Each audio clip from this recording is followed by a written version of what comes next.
नमस्कार दोस्तों, जंगली रिएक्शन में आपका स्वागत है। मैं हूं अजय और मैं हरदीप। तो दोस्तों, जो वीडियो आज हम आप लोगों के साथ देखने वाले हैं वो वीडियो है दोस्तों, जो अभी घुसपैठ की है ना चाइना ने दोबारा, मतलब अरुणाचल वाले एरिया में, मतलब झड़प हुई है 9 तारीख को, मतलब इंडिया और चाइना के फौजियों की। तो उसके ऊपर वीडियो है दोस्तों। तो चलिए पहले करते हैं दोस्तों वीडियो शुरू, और उसके बाद में करेंगे अपना रिव्यू। तो दोस्तों करते हैं वीडियो स्टार्ट। 3, 2, 1। अरुणाचल प्रदेश में लाइन ऑफ एक्चुअल कंट्रोल के मकाम पर भारतीय फौजियों ने चीनी फौजियों की ठुकाई की है और शदीद जख्मी होने की इत्तलात है। 300 लोग आए, कमांडर के आदेश के बिना नहीं आएंगे ना। पेट्रोल पार्टी में 10-12 लोग होते हैं। चाइनीज गए नहीं, पीट पीट के हदिया तोड़ तोड़ के भगाया उनको। ऐसा मुंह तोड़ जवाब दिया। अगर आप मीडिया के कुछ खबरों का आकलन करें तो हमारे 6 से 9 सैनिक जख्मी हैं, पर इनके 20 से 30 सैनिक जख्मी बताए जाते हैं और बहुत बुरी तरह से जख्मी है। हो सकता कोई निकल भी गया, पर ये बताएंगे नहीं। एनडीटीवी कह रहा है कि India China troops clash near LAC in Arunachal last week. तो माइनर इंजरीज, ये कह रहे हैं कि माइनर इंजरीज हैं फ्यू पर्सनल को, वो कह रहे हैं कि कुछ जाने भी चली गई हैं। चाइना के अगेंस्ट इतना सख्त मौकफ देखा हो।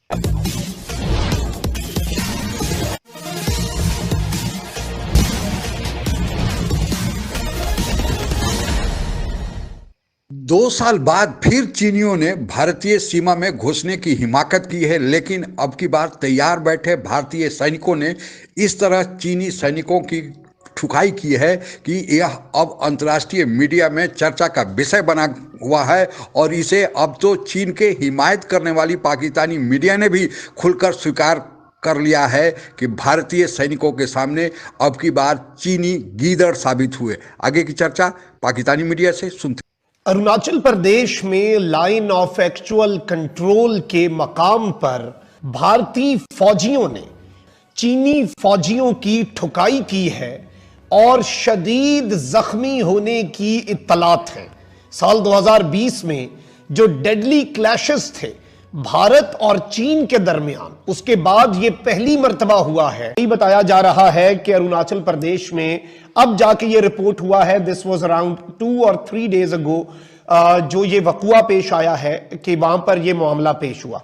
अब यहां पर कुछ और चीजें भी हैं। कुछ और चीजें ये हैं कि ये 2020 के बाद दोनों नेबर्स इंडिया और चाइना के दरमियान पहला एनकाउंटर है इस तर्ज का, जिसके अंदर इस तरह ये फेस ऑफ हुए हैं, जिसमें कहा यह जा रहा है कि माइनर इंजरीज की खबरें आ रही हैं। फिर इंडियन मीडिया ये भी कह रहा है कि जी हमारे जख्मी हुए हैं, ठीक है, लेकिन हमने चाइना के थोड़े से ज्यादा जख्मी कर दिए हैं। जानिब K9 वज्रा T155mm और 52 कैलिबर SPGH की जो बैटरीज हैं वो नाज़रीन इकराम ट्रांसपोर्ट की जा रही हैं अरुणाचल प्रदेश के अंदर। जो क्लैश हुआ है उसके बाद इंडिया जो है वो अपना ऑल अराउंड LAC, जो LAC है चाइना के साथ जो बॉर्डर आप उसे कह लें, उस पर बीफ अप कर रहा है अपनी सिक्योरिटी को हाई अलर्ट कर। क्या एक और जंग, बल्कि 2 जानिब से जंग पाकिस्तान के दहाने पर आ चुकी है। पाकिस्तान के दोनों बॉर्डर्स, पाकिस्तान की LOC जो भारत के साथ बॉर्डर है, और दूसरी जानिब अफगान बॉर्डर, पाक अफगान बॉर्डर पर बहुत कुछ चल रहा है। अरुणाचल प्रदेश में बॉर्डर पे एक जैसे बोलते स्कफल हुई चाइनीज सोल्जर्स और इंडियन सोल्जर्स के बीच में। 300 की संख्या में आए थे चीन के सैनिक, और चीन के सैनिकों को इंडिया के सैनिकों ने जवाब दिया करारा। चाइना ने इस बात को कभी तक न तो अपनी पहले की कैजुअलिटी को भी मानी, न इस बार माना कि अपने को क्या हुआ। इंडिया ने ही अब की बार फिर से खबर को रिलीज किया कि आए थे और भगा दिए गए। चाइनीज गए नहीं, पीट पीट के हदिया तोड़ तोड़ के भगाया उनको। यहाँ की परिकल्पना आप ऐसे कीजिए, ये एक और गलवान जैसा इंसिडेंट चाइना करना चाहता था। काल चक्र कुछ वैसा ही था, परिस्थिति कुछ वैसी थी, समीकरण कुछ वैसे ही थे। यहाँ देखिए रोहित भाई, 2006 में यहाँ LAC डिमार्केटेड है। यहाँ कोई डिस्प्यूट नहीं है। 16 साल से कोई डिस्प्यूट नहीं है यहाँ पे। अब भारत की अरुणाचल में तैयारी को देख ले। चाइना बौखलाया था, उन्होंने लगा था भारत लगेगा लद्दाख में और अरुणाचल से आएंगे। अब ये सारा पूरा जो बॉर्डर है, इसमें भारत ने वॉर फुटिंग पे तैयारी की। अब इनके दिल में चोर था, इनके इरादे काले थे, इनकी नीयत में खोट था। इन्होंने सोचा कि भारत को हम ये दोस्ती का चूरन, अमन की आशा की गोली और ये जो बातचीत का ये जो हम ना ये लॉलीपॉप दे रहे हैं और वक्त आके ही पीठ पे छुर्रा भोंकेंगे, तरीका ये था, तैयारी ये थी। और मैं आपको प्रेडिक्ट कर चुका था पीछे कि ये जरूर होगा, we have to wait and watch. Asim Munir के आने के बाद ये मैंने अपने ट्विटर हैंडल पे भी डाला, कूप पे भी डाला, दिस विल हैपन। अब देखिए पीछे इस इंसिडेंट के ठीक एक दिन पहले पाकिस्तानी रेंजर्स बीएसएफ पे फायरिंग करते हैं। ये फायरिंग कहीं महीनों बाद होती है और उसके अगले दिन ही एलएसी की घटना होती है। 300 लोग आए, कमांडर के आदेश के बिना नहीं आएंगे ना, पेट्रोल पार्टी में 10-12 लोग होते हैं। हमारा पेट्रोल उनके पेट्रोल से बढ़ जाए ये समझ हो सकता है। 300 लोग आए, तैयारी के साथ आए, आदेश के साथ आए, और ये एरिया था सेंट्रल मिलिट्री कमांड के नीचे। सेंट्रल मिलिट्री कमांड किसको डायरेक्टली रिपोर्ट करती है? शी जिनपिंग को। तो मतलब जो सेंट्रल मिलिट्री कमांड का जनरल जाओ है या जो भी आजकल, उसकी सहमति थी। वो बिना शी के एलएसी को पार करने की औकात नहीं रखता, हिम्मत नहीं रखता। तो इसमें कहीं ना कहीं शी की मंजूरी थी। जब शी पे टेंशन बढ़ा, उसने क्या किया, पाकिस्तानियों से बीएसएफ पे फायरिंग कराई, यहाँ एलएसी पे यहाँ नाटक किया। और मेरे का ये भी अनुमान है जब प्रेशर बढ़ेगा तो साउथ चाइना सी में भी वो कोई ना कोई थिएटर शुरू कर सकता। I am using the word theatre, tamasha, drama, not a war. She cannot afford a war, he knows it very well. और ये तो माता रानी की कृपा है, महाकाली का आशीर्वाद है हम पे, महादेव की अनुकंपा है। वरना इन्होंने सोचा नहीं था भारत की इतनी तैयारी, इन्होंने सोचा नहीं था कि इतने ठंड में इतने लोग आएंगे। इन्होंने सोचा था हम इनको विल टेक देम बाय मतलब ना सरप्राइज, और भारत की तैयारी नहीं होगी। पर ऐसा मुंह तोड़ जवाब दिया। अगर आप मीडिया के कुछ खबरों का आकलन करें तो हमारे 6 से 9 सैनिक जख्मी हैं, पर इनके 20 से 30 सैनिक जख्मी बताए जाते हैं और बहुत बुरी तरह से जख्मी है। हो सकता कोई निकल भी गया हो, पर ये बताएंगे नहीं। देखिए गलवान में इन्होंने कितने टाइम बाद माना 111 कब्रें, पहले करे 2, 4, कोई नहीं। अब मेरा अनुमान 135 और 135 ही है। चलिए 111 की भी लेते हैं, 20 वर्सेस 111, देखिए 1:5। अब यहाँ 6 वर्सेस 30, अगेन 1:5। तो 2 साल बाद भी चाइना को उतना ही मार के पीट के खदेड़ के भगाया, और हम तैयार नहीं थे। पर हमारी भी इंटेलिजेंस थी, हम भी को अफीम पी के तो अफीम सूंघ के तो सो नहीं रहे। और रोहित भाई, नहीं वो अमन की आशा वाले दिन है, ये अमन की आशा वाशा नहीं, सब फ्लॉड कॉन्सेप्ट्स हैं, ये शायराना ख्याल है, ये शायरी की किताबों में अच्छे लगते हैं, ये प्रैक्टिकल लाइफ में अच्छे नहीं लगते। हाँ, यूएस ने वेस्ट की तरफ से ये कहा जा रहा है कि जो इंडिया है वो सिर्फ अलाय नहीं बल्कि वो तो एक नई पावर आगे सामने आ रही है। और जो चाइना है वो भी ये अरसे से कोशिशें ये करता चला आ रहा है कि वो सुपर पावर बने। तो उसको अब ये लग रहा है कि उसके सामने एक और ताकत खड़ी हो गई है जो कह रही है कि नहीं तुम नहीं हम। तो क्या इस तरह की जेलसीज भी आप देखते हैं कि ये जो एक आपको एक्शन नजर आया इसमें कोई इस तरह के एलिमेंट्स भी हैं? जेलसी तो चाइना को बहुत पहले से थी, वरना 62 वॉर होते ही नहीं, सीधी सी बात है। लेकिन क्या उस जेलसी से इंडिया, देखिए उस जेलसी से इंडिया डरता नहीं, बट देन इंडिया भी अपनी स्पीड से डेवलप कर रहा है, फास्टेस्ट ग्रोइंग इकोनॉमी रहेगा इस साल, जबकि चाइना एक रिसेशन झेलने जा रहा है, वेस्टर्न वर्ल्ड भी एक रिसेशन झेलने जा रहा है। तो इंडिया की एक सेल्फ सफिशिएंट इकोनॉमी है, एक्सपोर्ट ओरिएंटेड इकोनॉमी नहीं है।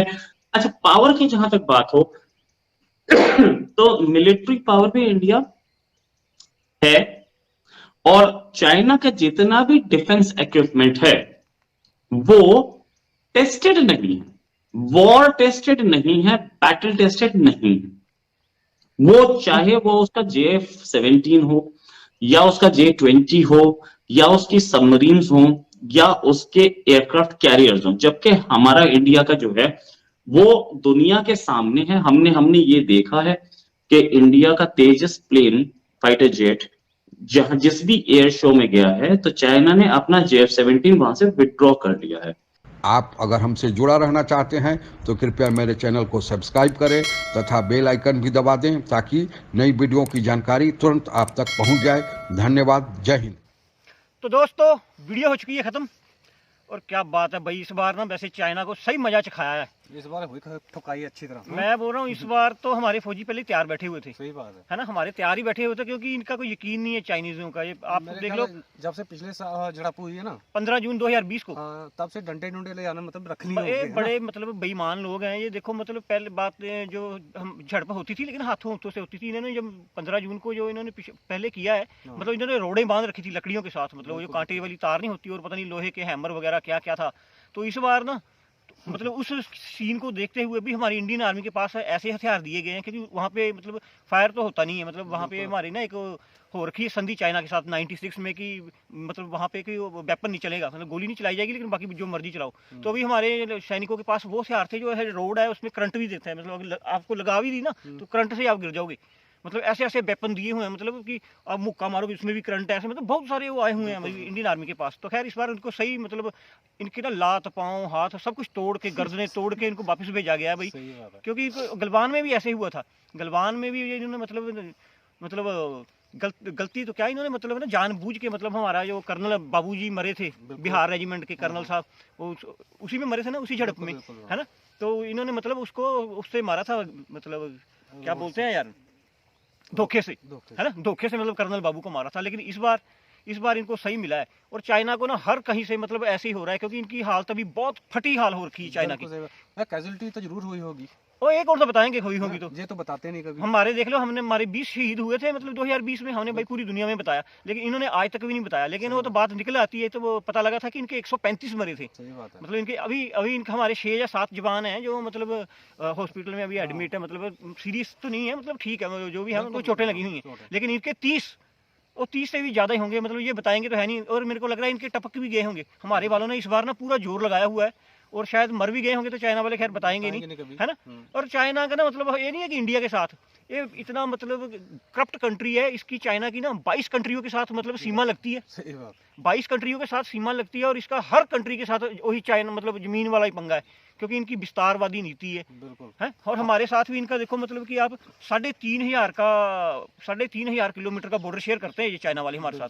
आप देख लीजिए लद्दाख से शुरू होता है ये, और लद्दाख से शुरू होके मतलब कहाँ अरुणाचल है। और पीछे जो हुआ था ये पंगा लद्दाख में हुआ था ना, इस साइड में, है ना, जहाँ स्टार्टिंग पॉइंट है। और अभी हुआ है जो उधर मतलब अरुणाचल वाला एरिया है। तो चाइना को तो खैर क्या बोलना है, मतलब इनको खैर इस बार जो है ना सही पड़ी है और इनको थोड़ी अभी वो भी आया होगा। और इसमें अकलाई इस बार नहीं आई होगी, अकल तो इनको पूरी आएगी। मतलब ये भागे, डर के भागे इनके फौजी की, मतलब पहले तो इन्होंने 135 मारे थे, इस बार पता नहीं कितने मारेंगे क्योंकि इनके हमने पहले 20-25 जवान मतलब स्टार्टिंग में इनके ना ढेर कर दिए हैं। तो फिर तो ये मतलब उनको उठा के भागे हैं। और भाई इनको सही औकात दिखाई है इस बार हमारी फौजियों ने। और खैर हमारी सेना तो तैयार ही है। और इनको पता क्या है, चाइना को मतलब इनको ये खा जाए कि हम मतलब ना रोड क्यों बना रहे हैं वहाँ पे। बिल्कुल बिल्कुल। तो हमारा जितना भी बॉर्डर लाइन का एरिया ना 3,500-4 हज़ार किलोमीटर का, ये वहाँ पे अभी पहले तो नहीं था इतना मतलब काम हो रहा था, लेकिन इस मोदी गवर्नमेंट में ये काम हुआ है। ये तो मतलब बोलने वाली बात है क्योंकि पहले ऐसा कोई काम नहीं था क्योंकि हमारे जवान मतलब पोस्टों तक ऐसे पैदल वगैरह ही जाते थे। लेकिन अभी जो है अभी मतलब रोड बन गए हैं और मतलब इंफ्रास्ट्रक्चर जो है मतलब वो देखो आप 3-4 हज़ार किलोमीटर जब रोड निकल आएगा तो फिर चाइना मतलब कैसे कैप्चर करेगा। पहले तो मतलब कुछ था नहीं ना, तो बंदा चलो अपने पिल्लर गाड़ देता भी यहाँ तक है हम, लेकिन जब रोड एक बन जाएगा तो फिर रोड के आगे आप पिल्लर नहीं ना गाड़ सकते। तो चाइना मतलब इस वजह से बुखलाया हुआ है कि भाई ये तो मतलब बड़ा स्ट्रक्चर लग पड़े हैं यहाँ पे करने, मतलब ये तो हमारी तरह मतलब आधुनिक हो रहे हैं क्योंकि इन्होंने भाई अपनी हर पोस्ट तक इनके रोड है, लेकिन ये मतलब इन्होंने डेवलप कर रखा है अपना एरिया, मतलब दूसरों को नहीं बनाने देते। और दूसरा ये इनका मतलब एक पता क्या है, ये जो जहाँ पे लड़ाई हुई है ना तवांग में, ये तवांग वाला एरिया मतलब लगता है जो इन्होंने वो नहीं क्या तिब्बत पे कब्जा कर रखा है। हाँ। तो वहाँ पे भी मतलब तिब्बत वाले लोग शायद उस एरिया में थोड़े ज़्यादा हैं, तो उस वजह से भी ये मतलब क्लेम करता है कि हमने तिब्बत पे कब्जा किया हुआ है और इस वजह से ये एरिया भी हमारा ही होना चाहिए। तो इनको तो खैर ले गए तिब्बत, मतलब 1962 में तो इन्होंने सोचा चलो धोखे से मतलब पीठ पीछे बार किया था हिंदी चीनी भाई भाई का नारा देके।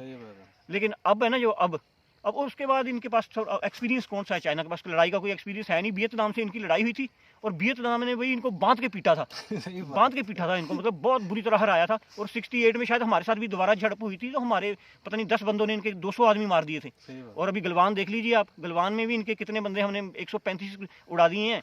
और अब इस बार भी खैर ये पता तो नहीं लगने देंगे, लेकिन थोड़े दिनों बाद न्यूज़ निकल के आएगी भी कितने मरे कितने जिए, है ना। लेकिन इस बार हाँ जवाब हमारी भारतीय सेना ने मतलब मुंह तोड़ दिया है और हमारी सेना पे हमारे को भाई गर्व है। और इसलिए जय हिंद है उन देश के मतलब, है ना, जवानों को, मतलब जो वो वहाँ सरहदों पे लड़ रहे हैं हमारे लिए, इसलिए हम यहाँ पे चैन की सांस लेके वीडियो बना रहे हैं, है ना। सही बात है। तो ठीक है दोस्तों, वीडियो करेंगे हम यहीं पे ख़त्म। और जो दोस्त नए हैं चैनल पे वो हमारे चैनल को प्लीज़ सब्सक्राइब कीजिएगा और बेल आइकन को भी प्रेस करना ना भूलिएगा ताकि हमारी वीडियो का नोटिफिकेशन आपको मिस ना हो। तो ठीक है दोस्तों, मिलेंगे इसी तरह की इंटरेस्टिंग वीडियो के साथ। तब तक के लिए अपना ख्याल रखिए। जय हिंद, जय Bharat and thanks for watching.